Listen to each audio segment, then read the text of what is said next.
आदरणीय हमारे राष्ट्रीय महासचिव व सांसद श्री रणदीप सुरजेवाला जी, आज की प्रेस कॉन्फ्रेंस में मैं अपनी तरफ से आपकी तरफ से बहुत हार्दिक स्वागत करता हूं, धन्यवाद करता हूं और स्वागत करता हूं पत्रकार, छायाकार और सभी साथियों का जो आज अपने कीमती समय में समय निकाल करके प्रेस कॉन्फ्रेंस में आप लोग यहाँ पहुंचे हैं। मेरे निवास पर आने के लिए मैं अपनी तरफ से, पूरे परिवार की तरफ से आप सभी का हार्दिक धन्यवाद करता हूं। आगे की कार्रवाई सुरजेवाला साहब और पत्रकार साथी आप शुरू कर लें सर, शुरू जी जी। आदरणीय जसबीर मल्लोर जी, हमारी मेयर प्रत्याशी और अम्बाड़ा की जनता के आशीर्वाद से चुनी जाने वाली हमारी मेयर कुलविंदर कौर जी, हमारे भाई सुरजीत जी, हमारे संगठन महासचिव, जिला कांग्रेस कमेटी और सभी साथी, सबसे पहले तो सभी पत्रकार साथियों का मैं स्वागत करता हूं। आज पूरे हरियाणा का किसान, मजदूर और मंडी का आड़ती बर्बादी की कगार पर खड़ा है। गेहूं की फसल गलियों में और फड़ों पे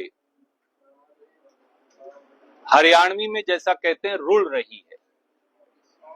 नायब सैनी सरकार मन में बेईमानी और आंख पर पट्टी बांधे पूरी तरह से अंधी हो चुकी है। उन्हें किसान और मजदूर का दर्द नजर नहीं आता।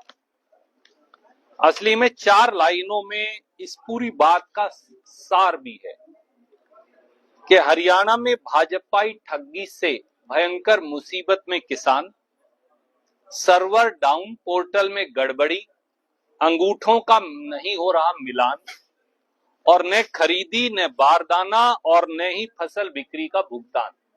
ये हरियाणा के मंडियों की व्यथा बताती है। 28 लाख क्विंटल गेहूं मंडियों में पड़ा है जिसका उठान नहीं हो पा रहा। प्रदेश भर की अनाज मंडियों में भाजपाई बदहाली और बदनीयती, उससे हाहाकार मचा है और किसानों से दुश्मनों सा सलूक करती भाजपा की सरकार केवल ठगी का जाल और अनाज मंडियां अब किसानों के शोषण का केंद्र बन चुकी। हरियाणा में प्रदेश भर की मंडियों में बद इंतजामी और बदनीयती से अब किसान सताओ, लूट मचाओ केंद्र बन गए। 5 या 6 बातें महत्वपूर्ण हैं जो मैं आपके समक्ष रखना चाहूंगा, बाकी हम प्रेस विज्ञप्ति के माध्यम से आपके समक्ष रखेंगे। हरियाणा में ये बार बार कहा जा रहा है कि एक नया पोर्टल सिस्टम नायब सैनी जी ने लागू किया है, जिसमें उन्होंने कहा कि पहले तो 6 बजे सुबह से 6 बजे शाम तक खरीदी का प्रावधान था। जब मैंने विरोध दर्ज किया उसके अगले दिन उसे वापस ले लिया। शुक्र है किसान ट्रैक्टर ट्रॉली में मंडी में फसल लेकर आएगा। ट्रैक्टर ट्रॉली की फोटो बाकायदा पोर्टल पर दर्ज होगी।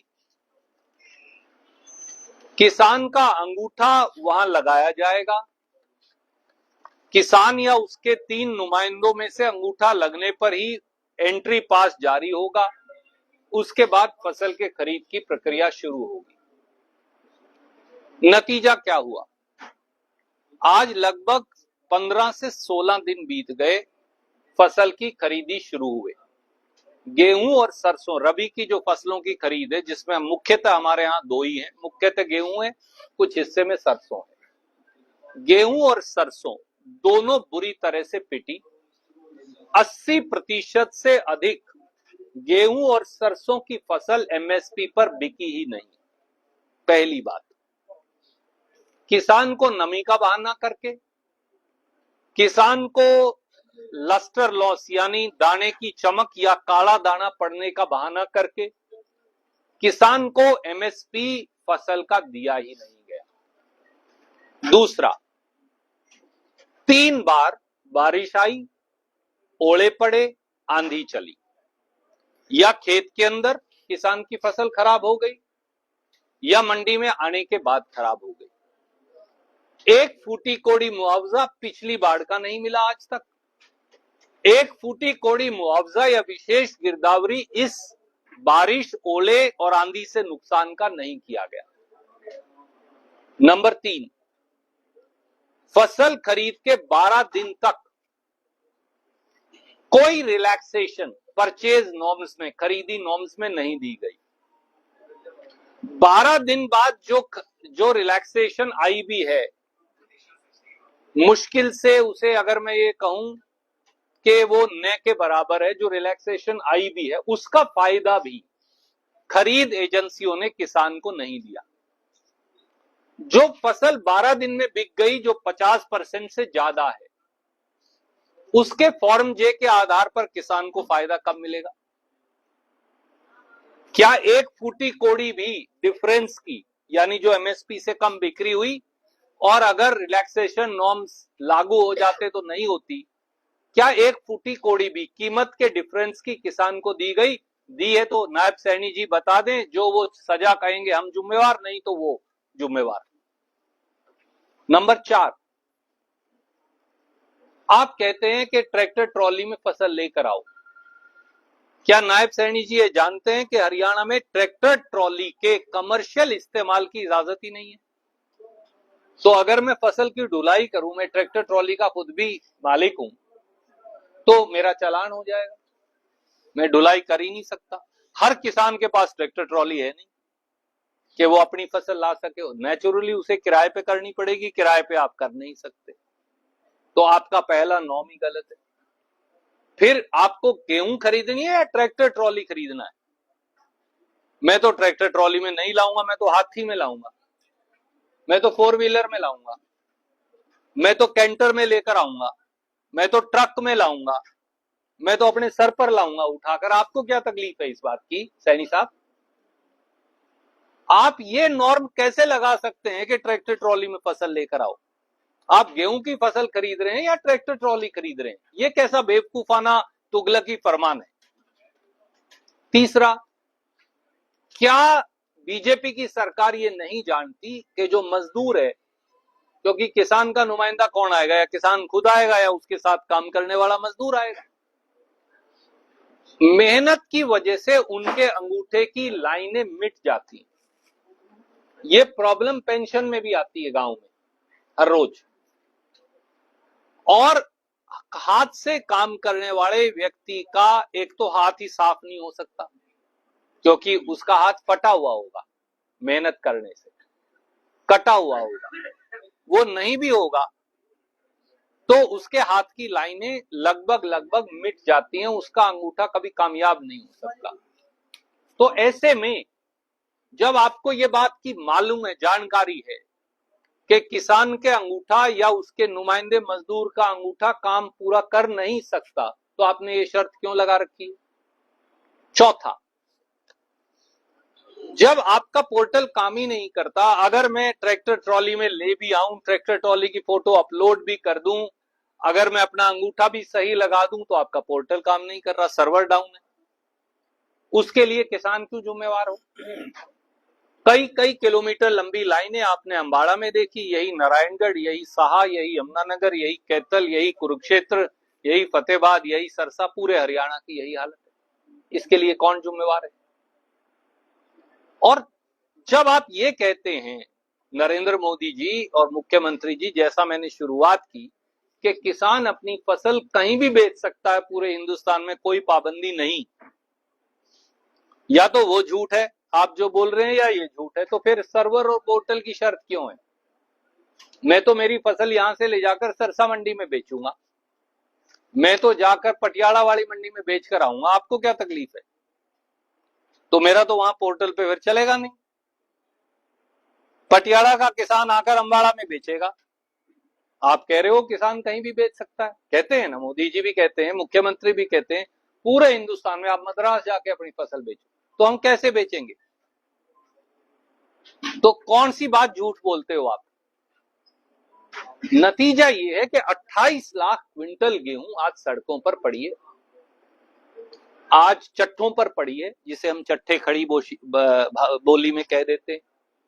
आज मंडियों के बाहर सड़कों के ऊपर रुल रही है, और मंडी के आड़ती के साथ तो इतनी जाती है, और मजदूर के साथ के पूछिए मत।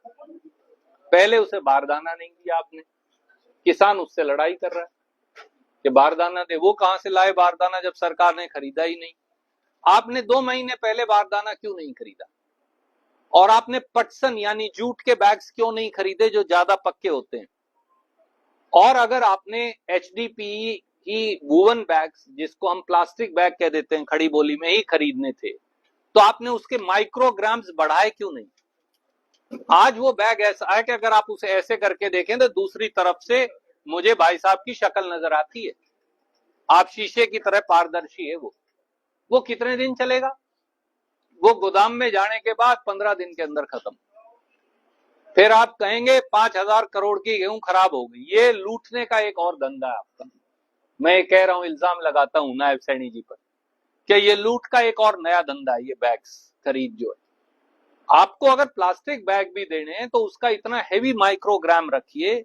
High density polyethylene woven sacks बोलते हैं उसे, इसलिए कि मैं तो इसको थोड़ा जानता हूं विषय को। तो आपको उस तरह का बैग खरीदना चाहिए था, आपने वो भी नहीं खरीदा। आड़ती बेचारा क्या करे? और जिस दिन तुल जाएगी एजेंसी की फसल, और तुलने के बाद जब तक वो भर के गोदाम में नहीं जाएगी, आड़ती की जिम्मेवारी हो जाती है। क्यों? तुलने के बाद बारिश आ गई, आड़ती कैसे जिम्मेवार है? वो तरपाल कहां से लाए? सरकार ने ये जानते हुए, मौसम विभाग 1 महीना पहले बता देता है कि भैया गड़बड़ होगी, आपने तरपाल क्यों नहीं खरीदे? आपने हर मंडी में तरपाल लगाए क्यों नहीं नायब सैनी जी? क्या मैं मुख्यमंत्री से पूछ सकता हूं वो कितने मंडियों में इंतजाम देखने गए थे? क्या मुख्यमंत्री 10 मंडियों का नाम बता सकते हैं हरियाणा की जहां वो इंतजाम देखने गए हो गेहूं और सरसों खरीद का? 10 मंडियों का नाम बता दें। पिछले 1.5 महीने में क्या वो 10 अनाज मंडियों में गए? जब मुख्यमंत्री इतने लापरवाह हैं खुद, और सरकार इतनी जो है बेजार है और बदनीयती से ग्रस्त है, तो किसान की गेहूं और सरसों कौन खरीदने वाला था? आप थोड़ा आगे चले जाइए, पॉपुलर और सफेदे की कीमत गिर गई है। इधर आ जाइए, गेहूं नहीं बिक रही। थोड़ा और भिवानी की तरफ सरक जाइए तो वहां पूरी सरसों पिटने लग रही। किसान क्या करे? और आपने मंडी के आड़ती का 2.5% आड़त कांग्रेस दिया करती थी। आप कब से कह रहे हैं 61 रुपए से बढ़ाएंगे, 61 रुपए से बढ़ाएंगे? हमने तो वो बढ़ती देखी नहीं। एक बार चुनाव से पहले आपने दे दी, बस। उसके बाद आपने दोबारा कभी नहीं दी। अब अगला चुनाव आएगा तब आप कहेंगे कि हम बढ़ाएंगे। मंडी के आड़ती से बेईमानी क्यों? और 5 लाख से ज्यादा हमारे SC BC के भाई जो ग्रामीण मजदूर हैं, जो मंडियों में काम करके एक सीजन की गेहूं कमा कर ले जाते हैं अपने परिवार के लिए, उनका क्या हाल है? उनकी मजदूरी की दरें क्यों नहीं बढ़ रही? उनके लिए उठान और ढुलाई का इंतजाम क्यों नहीं है? जब आप उठान का इंतजाम ही नहीं करेंगे, आपके पास स्टोरेज है ही नहीं। स्टोरेज क्यों नहीं है? याद करिए, मैंने 1.5 महीना पहले आगाह किया था। मैंने हरियाणा के एक गोदाम की स्थिति बताई थी FCI के और हैफेड के, और बताया था कि ऑलरेडी 92% वैकेंसी नहीं है, भरे हुए हैं। कृपया करके इनकी मूवमेंट करवाइए ट्रेन से डाउन साउथ, दक्षिण भारत के उन प्रांतों में जहां धान की जरूरत है, इनको खाली करवाइए, धान भिजवाइए और वहां स्टोरेज करिए ले जाकर। हरियाणा को खाली करिए। ऐसे ही पंजाब की भी स्थिति है, पंजाब भी नहीं खाली किया। तो आपने हमारे गोदाम खाली किए नहीं, अब आप कह रहे हो वहां लाइन लगी है। भैया लाइन तो लगेगी, वहां जगह ही नहीं है रखने की। क्योंकि आपने wheat movement and paddy movement करवाई नहीं मुख्यमंत्री ने। या तो उन्हें जानकारी नहीं है, या तो उन्हें समझ नहीं है, या ये उनकी प्रायोरिटी नहीं है, प्राथमिकता नहीं है।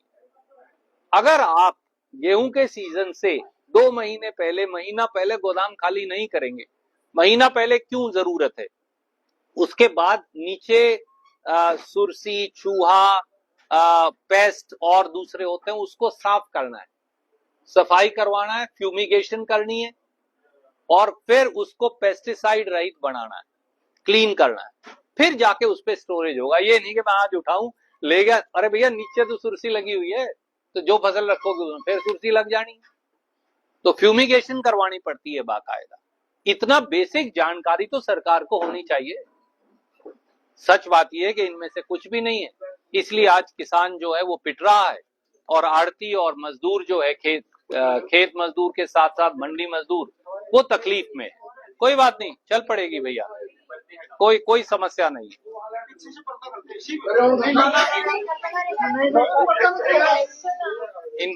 इनको ना वो प्रॉब्लम,